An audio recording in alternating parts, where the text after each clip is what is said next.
السلام علیکم، کیسے ہیں آپ؟ میں ہوں ڈاکٹر راشد امان، آپ دیکھ رہے ہیں یوٹیوب چینل ویٹس وی این میں خوش آمدید۔ امید کرتا ہوں ذمہ دار بھائی اور شوقین آزاد سب خیریت سے ہوں گے، اللہ تعالیٰ کی رحمتوں کے سائے میں ہوں گے۔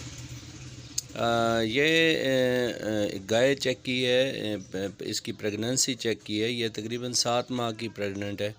تو ان کے جو مالکان ہیں وہ ڈبل مائنڈ ہو رہے ہیں کہ یہ پتہ نہیں کہ حاملہ ہے بھی کہ نہیں۔ تو انہوں نے رابطہ کیا ہے ادھر ہمارے مٹھیال برانچ 2 حیدری ویٹنری کلینک پہ۔ تو ڈاکٹر آصف صاحب گئے ہیں ان کو چیک کرنے کے لیے وہاں سے، تو انہوں نے چیک کی ہے تو ماشاءاللہ یہ 7 ماہ کی پریگننٹ ہے، وہ 8 ماہ کی بتا رہے تھے۔ تو ڈاکٹر صاحب نے ڈائگنوز کیا، اچھے طریقے سے تسلی کر کے اس کو چیک کیا تو یہ 7 ماہ کی حاملہ ہے۔ تو انہوں نے پہلے بھی جو ہے نا وہ بتا رہے ہیں کہ گائے ایک 9 ماہ جو ہے نا وہ ویٹ کرتے رہے، 2-3 گائے ہیں تو وہ 9 ماہ بعد وہ خالی نکلی۔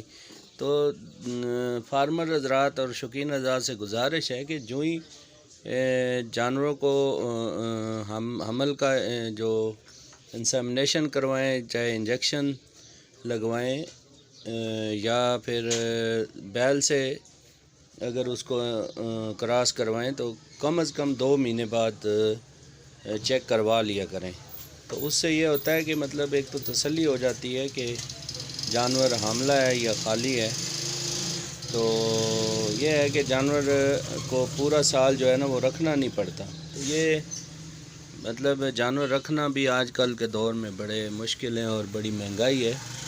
تو جانوروں کو 2 ماہ بعد، حمل کے 2 ماہ بعد چیک کروا لینا چاہیے، اور چیک کروانے کے بعد ان کو حفاظتی ٹیکہ پروجسٹران لگوانا چاہیے، اور دوران عمل 2-3 انجیکشن 2 مہینے کے وقفے کے بعد پروجسٹران کا لگوا دینا چاہیے، جس سے ابارشن کے چانسز کم ہو جاتے ہیں۔